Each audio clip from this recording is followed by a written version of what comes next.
കാര്യം എന്തെങ്കിലും ഉണ്ടെങ്കിലല്ലേ ഗുണമുള്ളൂ. ഗുണമുള്ളൊരു കാര്യം അങ്ങോട്ട് പറയട്ടെ. ഓഹോ.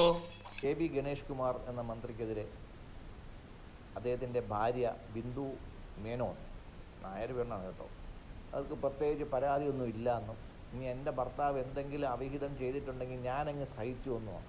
നല്ല വാക്ക്. നല്ല കുടുംബത്തിൽ പിറന്ന പെണ്ണുങ്ങൾ ഇങ്ങനെ വേണം. സുഹൃത്തുക്കളെ, നമ്മളിവിടെ പറയാൻ ഉദ്ദേശിക്കുന്നത്, ഞാൻ നിങ്ങൾക്ക് ഒരു വീഡിയോ ഇട്ട് തരാം. ജീസസ് ഈസ് അലൈവ് എന്ന ചാനലിൽ വന്ന വീഡിയോ ആണ്. ഏത് ആരോപണങ്ങളെയും ഏത് ആക്രമണത്തെയും നേരിടാൻ ദൈവമെന്ന ശക്തി കഴിയും. നമ്മുടെ ഒപ്പമുണ്ട്. ഞാൻ ഒരിക്കൽ കൂടി പറയുന്നു, നിങ്ങളുടെയും എൻ്റെയും ശരീരത്തിൽ സ്പർശിച്ചിരിക്കുന്ന ദൈവം നമ്മുടെ രക്ഷകനാണ്. ആ യേശു നമ്മളെ രക്ഷിക്കും, ഒരു സംശയവും വേണ്ട. ഞാൻ ഭാഷേനെ വിളിച്ചവൻ പറഞ്ഞു, ഭാഷ പ്രസംഗം നന്നായി, ഒരു പ്രസംഗം. ഞാൻ അതിൻ്റെ ഭാഷ പ്രസംഗമൊന്നുമില്ല, എൻ്റെ ജീവിതം തുറന്നു വയ്ക്കാം. ഗണേഷ് കുമാറിനെ ഒളിക്കാനൊന്നുള്ള ആളല്ല, എല്ലാം തുറന്നു വയ്ക്കുന്ന ആളാണ്. അതുകൊണ്ട് എൻ്റെ ശത്രുക്കൾക്ക് സന്തോഷമാണ്. അതെടുത്ത് വെച്ച് അമ്മാനാടാമല്ലോ. എനിക്ക് വിഷമമില്ല, എനിക്ക് ശത്രുതയില്ല ആരോടും. ജീവിതത്തിൽ ആരോടും ശത്രുതയില്ല, എല്ലാവരോടും സ്നേഹമുള്ളൂ. ഇന്ന് വരെ ഞാൻ ശത്രുത കാണിച്ചു എന്ന് ഒരാളും പറയില്ല. നിങ്ങൾക്ക് അന്വേഷിക്കാം എവിടെ വേണമെങ്കിലും. ഞാൻ പക വീട്ടി എന്നൊരാളും ലോകത്ത് പറയില്ല. അതിനൊന്നുള്ള അർഹതയുള്ളവരല്ല നമ്മൾ. മറ്റുള്ളവരോട് പക വീട്ടാനും പ്രതികാരം ചെയ്യാനെന്നുള്ള അവകാശവും അവസ്ഥയും നമ്മൾക്കില്ല. അതെല്ലാം ദൈവത്തിങ്കൽ സമർപ്പിച്ച്. അതിനകത്ത് കിടക്കുന്നത് ജീവിതം മാറ്റിമറിച്ചത് ക്രിസ്തുവിലുള്ള വിശ്വാസം എന്നാണ്. ഇതിൻ്റെ കൂടെ വന്ന രണ്ട് സ്റ്റേറ്റ്മെൻറ്റുകളുണ്ട്. ഒന്ന്, NSSൻ്റെ ജനറൽ സെക്രട്ടറി സുകുമാരൻ നായർ എനിക്ക് അച്ഛനെ പോലെയാണ്, അച്ഛൻ തന്നെയാണ്, ഞാൻ അങ്ങനെ തന്നെ വിളിക്കുമെന്നാണ്. അടുത്ത് വന്ന പ്രസ്താവന, പത്തനാപുരം താലൂക്ക് യൂണിയൻ്റെ പ്രസിഡന്റ് ഞാനാണെങ്കിലും ആ കസേര അവിടെ ഇട്ടേക്കാണ്, അതിനകത്ത് യഥാർത്ഥത്തിൽ ഇരിക്കുന്നത് നമ്മുടെ NSSൻ്റെ ജനറൽ സെക്രട്ടറി സുകുമാരൻ നായരാണെന്നും ഞാൻ വെറുതെ ആൾപ്പേരാണെന്നും പറഞ്ഞ് വേറൊരു പ്രസ്താവനയും അദ്ദേഹത്തിൻ്റെ അടുത്തുനിന്ന് വന്നു. രണ്ടാമത്തത്, ഇതൊക്കെ കഴിയുമ്പോഴത്തേക്ക് വേറൊരു പത്രപ്രസ്താവന വന്നിട്ടുണ്ടായിരുന്നു നമ്മളെ ബിന്ദു മേനോൻ്റെ. ബിന്ദു മേനോൻ പറഞ്ഞത്, ക്രിസ്തുവിലുള്ള വിശ്വാസം കാരണം ഇതെല്ലാം ക്ഷമിക്കണമെന്നാണ് ക്രിസ്തു പറഞ്ഞിട്ടുള്ളത്. ഇനി ഇടത്തെ ചെവിയിൽ അടച്ച് അവൻ്റെ ഉടുപ്പ് ചോദിക്കുന്നവന് കുപ്പായം കൂടെ കൊടുക്കാനാണ് അദ്ദേഹം പറഞ്ഞത്. അതുകൊണ്ട് ഇനി ഇദ്ദേഹം കൊണ്ടുപോയി ഇനി പെണ്ണുങ്ങളെ കൊണ്ട് സപ്ലൈ ചെയ്യുമെന്ന് അറിയത്തില്ല. കാര്യം ഭർത്താവിന് അങ്ങനെയൊക്കെയുള്ള കർമ്മങ്ങൾ ചെയ്യണമെന്ന് ഹിന്ദു തത്വശാസ്ത്രം പണ്ട് പഠിപ്പിച്ചിട്ടുണ്ട് നമ്മളെ. അങ്ങനെ ഒരു കഥയുണ്ട്. എന്തായാലും അതൊക്കെ പോട്ട്. ഇതിൻ്റെ കൂടെ ക്രിസ്തീയ വിശ്വാസമൊന്നും കണ്ടു, നല്ലതാണ്. ക്രിസ്തീയ വിശ്വാസവും ക്രിസ്തുവിനെ പിന്തുടരുന്നതൊക്കെ നല്ലതാണ്. ഞാനും വളരെ ബഹുമാനിക്കുന്ന ഒരു ഗുരുദേവനെ പോലെ ബഹുമാനിക്കുന്ന ആളാണ് യേശു ക്രിസ്തു. പക്ഷേ പെന്തക്കോസ്തുകാർ യേശുവിനെ അംഗീകരിക്കുന്നില്ല. യേശുവിനെ ദൈവപുത്രനായിട്ട് അംഗീകരിക്കുള്ളൂ. യേശുവിനെ ദൈവമായിട്ട് അംഗീകരിക്കുന്നത് ക്രിസ്ത്യാനികൾ മാത്രമാണ്. അതാണ് പെന്തക്കോസ്തു വിഭാഗവും ക്രിസ്ത്യാനികളും തമ്മിലുള്ള ഒരു പ്രധാനപ്പെട്ട വ്യത്യാസം.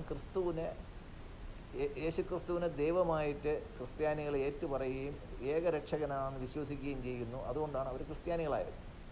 പക്ഷേ പെന്തക്കോസ്തുകാർ ക്രിസ്തുവിനെ പറ്റി പറയില്ല, അവർ ദൈവത്തിനെ പറ്റി മാത്രമേ പറയുള്ളൂ. ഈ ദൈവം ആരാണ്? യഹോവയായ ദൈവമാണ്. യഹോവയായ ദൈവം ആരുടെയാണ്? ജൂതന്മാരുടെ കൂടെ ദൈവമാണ്.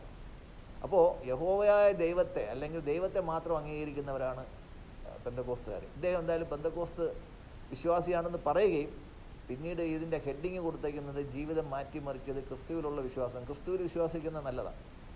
എന്തായാലും ഇതെല്ലാം കൂടെ നമ്മൾ കൂട്ടി വായിക്കുമ്പോഴത്തേക്ക് ഇതിൻ്റെ അടുത്ത ദിവസം ഇറങ്ങിയ ഒരു ഗവൺമെൻറ് ഓർഡറും കൂടെ നമ്മൾ ഇതിൻ്റെ കൂടെ ചേർത്ത് വായിക്കണം. പെന്തക്കോസ്ത് സഭയെ ഒരു ക്രൈസ്തവ സഭയായിട്ട് അംഗീകരിച്ചുകൊണ്ടുള്ള സർക്കാർ തീരുമാനം വന്നത് ഈ പെണ്ണുമ്പിള്ള വാക്കുമാറിയതിൻ്റെ അടുത്ത ദിവസമാണെന്നുള്ളത് ചിലപ്പോൾ ഒരു യാദൃച്ഛികതയായിരിക്കാം. ചിലരൊക്കെ പറയുന്നുണ്ട് ഇങ്ങനൊരു കണ്ടീഷൻ വെച്ചിട്ടാണ് അവർ ഗണേഷ് കുമാറിന് മാപ്പ് കൊടുത്തതെന്ന്. അത് നമുക്കറിയാൻ പറ്റത്തില്ല. കാര്യം അത് അവരുടെ കുടുംബജീവിതത്തിൽ അവർ തമ്മിൽ പരസ്പരം എന്താണ് സംഭവിച്ചതെന്ന് നമുക്കറിയത്തില്ല. എന്തായാലും ഒരു പെന്തക്കോസ്ത് വിശ്വാസികളെ ഗണേഷ് കുമാർ അത് ചന്ദനക്കുറിയൊക്കെ ഇട്ടുണ്ടാ പിന്നെ നല്ല സിന്ദൂരക്കുറിയൊക്കെ ഇട്ടിട്ടാണ് അഭിസംബോധന ചെയ്യുന്നത് നമുക്ക് കാണാം.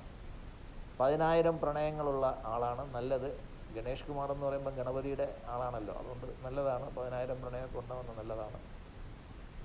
മാത്രമല്ല ഇതിനകത്ത് വരുന്ന ഒരു പ്രധാനപ്പെട്ട കാര്യം, ഈ ഗവൺമെൻറ്റിനെയും CPMനെയും രാഷ്ട്രീയമായിട്ട് നശിപ്പിക്കാൻ എനിക്ക് താല്പര്യമില്ല. അതുകൊണ്ട് ഞാൻ ഗണേഷിന് മാപ്പ് കൊടുക്കുകയാണ് എന്ന് പറയുന്നതിൻ്റെ അടുത്ത ദിവസം ഇവിടെ എനിക്കൊരു ഓർമ്മ വരുന്നത്, മുൻപ് കേരളത്തിലെ ഏറ്റവും വലിയ പാർട്ടിയായിരുന്നല്ലോ കോൺഗ്രസ് പാർട്ടിയുടെ ആഭ്യന്തരമന്ത്രി ഒരു അപകടത്തിൽപ്പെട്ടു, കാർ അപകടത്തിൽ, രാത്രിയാണ്. എന്തായാലും അദ്ദേഹം അപകടത്തിൽപ്പെട്ടതിൻ്റെ അടുത്ത ദിവസം കേരള കോൺഗ്രസ് എന്ന് പറഞ്ഞ ഒരു പുതിയ പാർട്ടി ഉണ്ടായി. രണ്ടും തമ്മിൽ ബന്ധമുണ്ടെന്ന് പലരും പറയുന്നുണ്ട്. പക്ഷേ അത് യാദൃച്ഛികത എന്നാണ് കേരള കോൺഗ്രസ്സുകാർ ഒക്കെ പറയുന്നത്. ഞാനൊരു കേരള കോൺഗ്രസ്സുകാരനാണ്. അപ്പോൾ ഈ ഗണേഷ് കുമാറിൻ്റെ പാർട്ടി ഒരു കേരള കോൺഗ്രസ് B ആണ്. ഞാൻ അങ്ങനെ മരിക്കുന്നവരെ കസേരയിരിക്കാൻ വന്ന ആളാണ്. ഏത് താലൂക്ക് യൂണിയൻ പ്രസിഡന്റാണ്? എൻ്റെ അച്ഛൻ മാത്രമേ മരിക്കുന്നവരെ ഇരിക്കാൻ പറ്റുള്ളൂ, വേറെ ആർക്കും ഇരിക്കാൻ പറ്റിയിട്ടില്ല. ഇനി ഒട്ട് പറ്റത്തുമില്ല. അതൊക്കെ സ്വാഭാവികമായ കാര്യങ്ങളില്ല, അതൊക്കെ വലിയ സംഭവമാണ്. പ്രസിഡന്റ് എങ്ങോട്ട് പോയാൽ പ്രസിഡന്റ് പാവപ്പെട്ടവർക്ക് പട്ടയം കൊടുക്കാൻ പോയി, അതുകൊണ്ട് വൈസ് പ്രസിഡന്റിനെ വെച്ച് യോഗം ചേരാമല്ലോ, അതല്ലേ ബൈല. അതിലെന്താ കുഴപ്പമെന്താ? അതിനെന്താ കുഴപ്പമെന്താ? പ്രസിഡന്റ് എവിടെ പോയത്? പ്രസിഡന്റ് കാപ്പ് കുടിക്കാൻ പോയതല്ല. കമൂഞ്ചേരിയിലെ നൂറുകണക്കിന് പട്ടയം കിട്ടാത്ത പാവങ്ങൾക്ക് സ്വാതന്ത്ര്യം കിട്ടുന്നതിന് മുമ്പേ കിട്ടാതെ പോയ പട്ടയം വാങ്ങിക്കൊടുക്കാനാണ് ഗണേഷ് കുമാർ പോയത്. അത് രാഷ്ട്രീയ മുതലെടുപ്പിന് ശ്രമിക്കേണ്ട. ഞാനൊരു നല്ല കാര്യത്തിനാണ് പോയത്, ഞാൻ ഇപ്പോഴും വിശ്വസിക്കുന്നു. ബി ബാലകൃഷ്ണപിള്ളയാണോ എന്നറിയത്തില്ല. എന്നിട്ട് അദ്ദേഹം ഇതും കൂടെ പറഞ്ഞിട്ടുണ്ടായിരുന്നു. എൻ്റെ അച്ഛൻ ബാലകൃഷ്ണപിള്ള മരിക്കുന്നതിന് മുമ്പ് പറഞ്ഞിട്ടുണ്ടായിരുന്നു, സുകുമാരൻ നായർ എന്ത് പറഞ്ഞാലും അത് അനുസരിച്ചോളണം, അച്ഛനെ പോലെ കരുതിക്കൊള്ളണം. അതുകൊണ്ട് സുകുമാരൻ നായർ ഇദ്ദേഹം ഒരുപാട്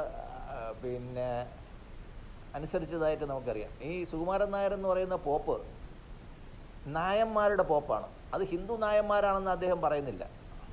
അതുപോലെ വെള്ളാപ്പള്ളി ഈഴവന്മാരുടെ പോപ്പാണ്, പക്ഷേ അദ്ദേഹം ഹിന്ദു ഈഴവരാന്ന് പറയുന്നില്ല. അപ്പോൾ ഗണേഷ് കുമാറിൻ്റെ പാർട്ടി ഹിന്ദുക്കളെ അംഗീകരിക്കുന്നുണ്ടോ എന്ന് ചോദിച്ചു കഴിഞ്ഞാൽ അറിയത്തില്ല. ജീവിതം മാറ്റിമറിച്ചത് ക്രിസ്തുവിലുള്ള വിശ്വാസം എന്നാണ്. അപ്പം കേരള കോൺഗ്രസ് ബി എന്നുള്ളത് മാറ്റിയിട്ട് അതിൻ്റെ ആ ഒരു വള്ളി ശകലം ഒന്ന് മോഡിഫൈ ചെയ്യുകയാണെങ്കിൽ അത് കേരള കോൺഗ്രസ് പി ആവും, കേരള കോൺഗ്രസ് പെന്തക്കോസ്റ്റ്. എന്തായാലും ധാരാളം ആൾക്കാർ അദ്ദേഹത്തിന് വേണ്ടി മുദ്രാവാക്യം വിളിക്കാനുണ്ട്. കേരളത്തിലെ ഏറ്റവും ജനപിന്തുണയുള്ള നേതാവാണ്. എന്തായാലും ആ മീശയും കൂടെ ഒന്ന് വടിച്ചു കഴിഞ്ഞാൽ നല്ല ഭംഗിയായനെ. നന്ദി, നമസ്കാരം.